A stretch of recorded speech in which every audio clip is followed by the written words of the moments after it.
Hi mga sis! Alam mo, habang ginagawa ko ang video na ito, hindi ko maiwasang maiyak. Kamakailan lang, isang trahedya ang yumanig hindi lang sa Vancouver, kundi sa ating buong Filipino community. Isang araw na dapat sana'y puno ng kasayahan, ang pagdiriwang ng Lapu-Lapu Day Festival na uwi sa isang malungkot na pangyayari.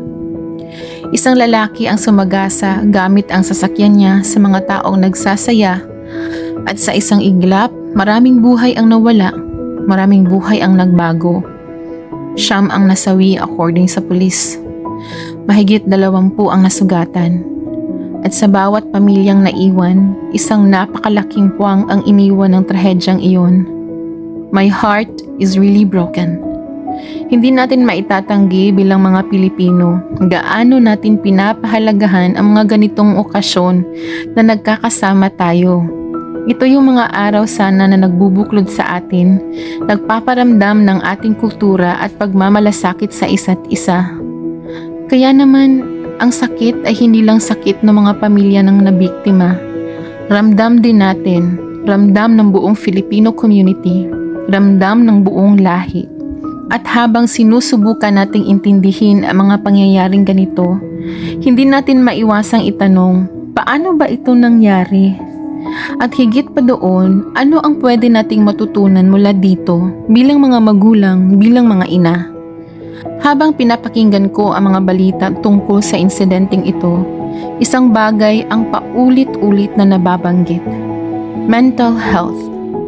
At dito ko naisip, bilang isang ina, bilang isang asawa, gaano ba talaga kahalaga ang papel natin sa paghubog ng mental health ng ating mga anak? Kasi totoo naman hindi natin palaging kontrolado ang mundo sa labas. Hindi natin mapipigilan lahat ng sakit, lahat ng lungkot, lahat ng gulo na pwedeng sumalubong sa mga membro ng ating pamilya. Pero alam mo kung ano ang kaya nating gawin? Ang gawin natin silang matibay sa loob. Ang ituro sa kanila kung paano hindi mawala ng pag-asa sa buhay at pag-asa mabuhay kahit sa gitna ng cruelty ng mundo. At nagsisimula ito hindi sa malalaking bagay, kundi sa araw-araw na maliliit na paraan kung paano natin sila minamahal, pinapakinggan at ginagabayan. Kaya ngayon, samahan mo ako sa isang makabuluhang pag-uusap. Paano ba natin bilang mga ina maiaambag ang pagmamahal at gabay na pwedeng maging sandala ng ating mga anak, lalo na pagdating sa mental health? Alam mo, tunay na ang tahanan talaga ang unang school kung saan maaalagaan at manunurture ang mental health ng isang tao. Tayo, mga magulang, lalo na tayong mga nanay, ang unang guro ng pagmamahal, ng pag-intindi at ng seguridad. Hindi man natin hawak ang lahat ng mangyayari sa buhay ng ating mga anak paglaki nila, pero hawak natin ang pundasyon. Nasa atin nakasalalay ang foundation ng mental health nila. Kung magiging weak ba sila o magiging matibay, yun ay nasa mga kamay natin.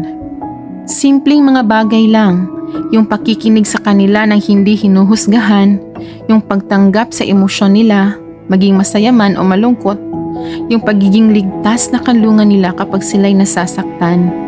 Our home should be the safest space they can go to. Sa piling natin, dapat na-feel nila ang security, peace, joy, and contentment. Sabi nga sa Proverbs 22 verse 6, "Train up a child in the way he should go, and when he is old, he will not depart from it." Hindi ibig sabihin na magiging perfect ang lahat sa buhay nila. Pero kapag tinuruan natin silang harapin ang buhay ng may Diyos, may bitbit silang lakas kahit pa sa gitna ng bagyo. A kind of strength that the world cannot easily break down. Mga sis, iparamdam natin araw-araw na ang tahanan natin ay isang safe place para sa emosyon ng ating mga anak. Minsan, hindi natin namamalayan ang simpleng oras ng pakikinig, ang yakap sa oras ng takot, o ang pag-intindi sa mga maliit nilang kwento. Yun pala ang humuhubog sa tibay ng loob nila. Sis, samahan mo ako sa isang panalangin. Ama naming Diyos, maraming salamat po sa oras na ito na kahit sa gitna ng lungkot at pagsubok ay binibigyan mo kami ng pagkakataon na magmumuni-muni at matuto. Panginoon, we pray for the families of the victims of Vancouver Lapu-Lapu Day Festival tragedy. Likapin mo po sila ng iyong walang hanggang pag-ibig. Comfort them and heal their broken hearts. Bigyan mo sila ng lakas sa bawat araw. We also pray for ourselves bilang isang magulang, lalo na bilang mga ina. Turuan mo kami, Lord, kung paano maging ilaw sa aming mga tahanan. Gabayan mo kami kung paano namin maipadama ang iyong pagmamahal sa aming mga anak, lalo na sa mga panahong hindi nila ito kayang sabihin. Give us wisdom and humble heart upang sa bawat yakap, bawat pakikinig, bawat dasal na ibabahagi namin sa aming pamilya ang kapayapaan na nagmumula sa iyo. Help us be a channel of your love, mercy, and grace. Salamat po, Panginoon, dahil sa iyo may pag-asa. Salamat po dahil alam namin sa bawat luha, ikaw ay nariyan. At sa bawat hakbang na ginagawa namin bilang mga magulang, you are guiding us through. Ito po ang aming dalangin sa pangalan ni Jesus. Amen.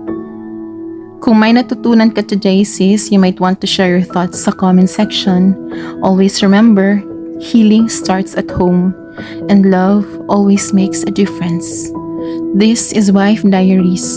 See you on our next heart-to-heart talk. God bless.